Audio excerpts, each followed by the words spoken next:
پانی کی فروخت کے خلاف مشترکہ ایکشن سندھ فوڈ اتھارٹی کی لیاقت آباد میں کارروائی۔ سندھ فوڈ اتھارٹی اور اے سی لیاقت آباد کی مشترکہ کارروائی مزید جانتے ہیں اشرف خان سے۔ جی اپڈیٹ کیجیے گا۔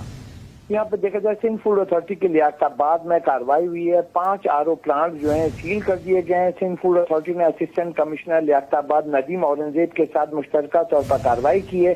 ان کے ساتھ پولیس بھی موجود تھی۔ لیاقت آباد کے مختلف علاقوں میں 7 واٹر پلانٹ کا معائنہ کیا گیا ہے۔